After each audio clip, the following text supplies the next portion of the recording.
All right, I already filmed this once, and when I went to upload it, it failed and I couldn't get it back. So, bah humbug. All right, here I go again. So, we just finished talking about how all sins are equal in the sense that they are all equally condemning and they're all forgiven by Christ, but they're not equally offensive to God. Some are more offensive than others, greater abomination, greater sin, and they're not all equally punished or of consequence. It will be more tolerable for some on the day of judgment than for others. You will reap what you sow. So that answers some of the upcoming questions. What do you think are the most and least harmful sins?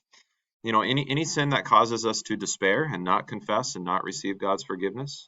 Any sin that hardens our heart against God by its addictive nature and the habitual nature. We just choose our sin over God. That is obviously very dangerous. It suffocates faith.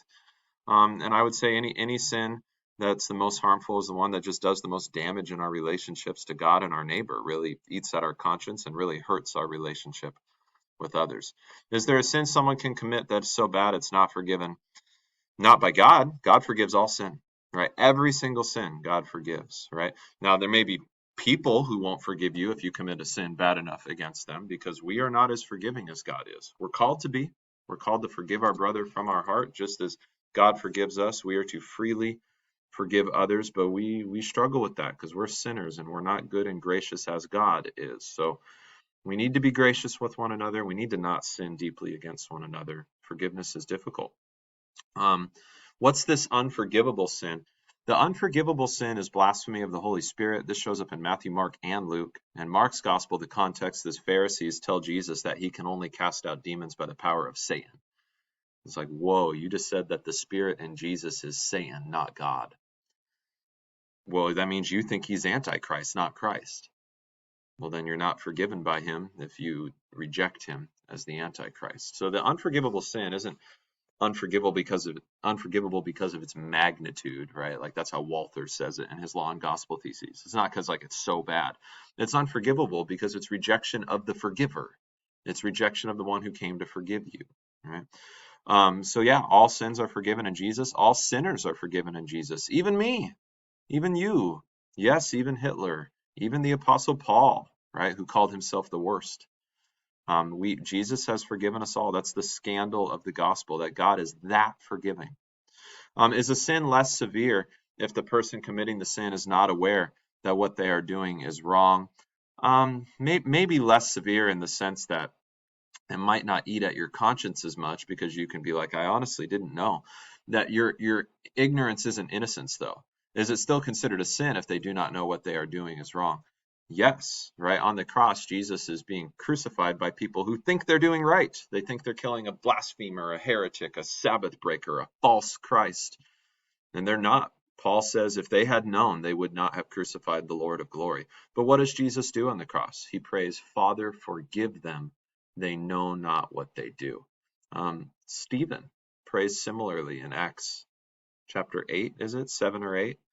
For the people who stoned him to death. You know, they know not what they do. Father, forgive them. So ignorance is not innocence. Um, it still needs forgiveness, and it has forgiveness by the shed blood of Jesus.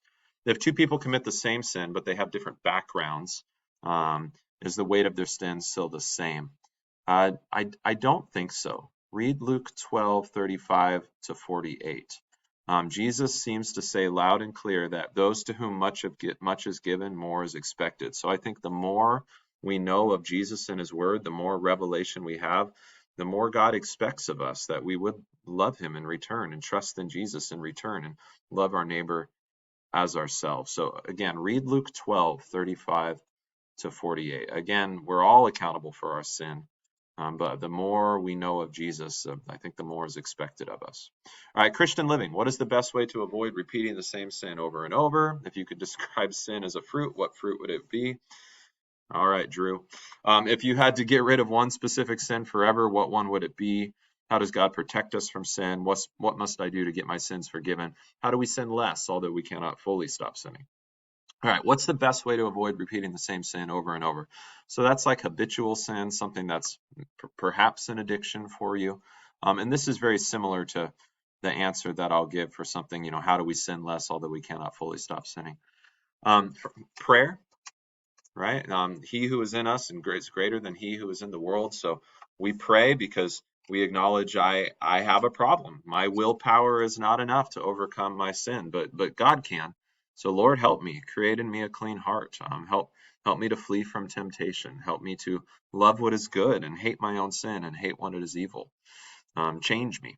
Also accountability, right? It's good that you have peers in your life who are Christians, who love you and who you trust, that you can share your struggle with so someone else can know about it. It's not a secret sin that you're keeping in the dark. So they not only can hear it and say, God forgives you all your sin, you can hear that forgiveness for that specific sin from another Christian.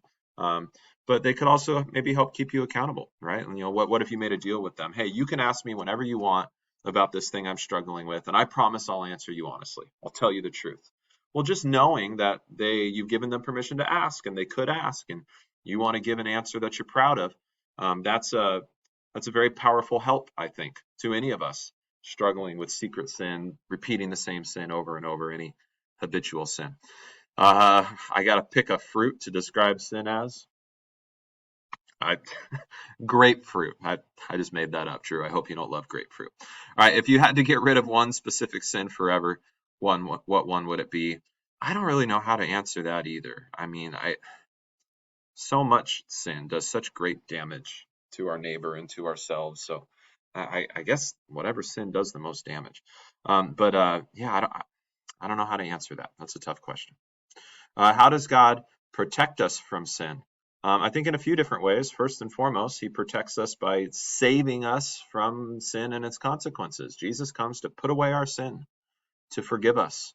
Jesus comes to transform us so that we won't be sinners anymore. And on the resurrection day, we won't be sinners anymore. We will be truly new creations inside and out. We will happily love God, happily follow his will, happily love our neighbor, and do what's best for one another always. I think another protection from sin is simply that we can't remember all of our sin. Right? I don't remember all the bad things I did when I was 2, 3, 4, 5, 6, 7, 8, 9, and so on.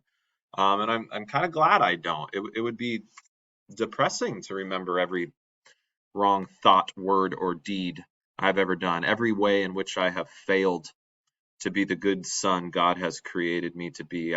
Man, but I am so very encouraged that whether I can remember my sin or not, God promises he doesn't remember it.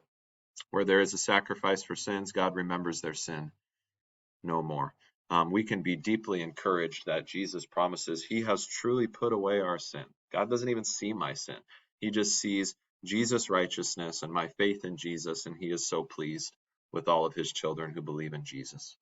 What must I do to get my sins forgiven? Nothing. Jesus did it all for you, and on the cross he said it is finished. Right? So Jesus has washed away your sin. He has made you clean. You can just trust in him. You can take his promise to the bank. He does not lie. Now, sometimes Christians struggle with feeling forgiven. Like, how do I know I am personally forgiven? And to that, I just say, you're a Christian, so you know this. Does Jesus lie? Right? And they'll say, no, of course Jesus doesn't lie. Does Jesus break promises? Of course not. Jesus keeps all his promises. He's good. Right? Does Jesus promise that he has forgiven you all your sin? That he's the Lamb of God who takes away the sin of the world? That he has removed your sin from you as far as the east is from the west? He's buried it at the bottom of the ocean floor. He remembers your sin no more. He has washed you clean. Does Jesus promise all those things? Yes, he does. So if Jesus does not lie and he keeps every promise, you can believe that promise. You are forgiven. How do we sin less? I think I answered that one a little bit already. Thank you guys. I humbly thank you for taking the time to watch my multi-part video. I know it was a lot, but it took a lot for me to make it for you. So thank you for watching it. The number one thing I would teach any of you about the doctrine of sin is that Jesus forgives you all your sin. You are forgiven in Jesus Christ. God bless you.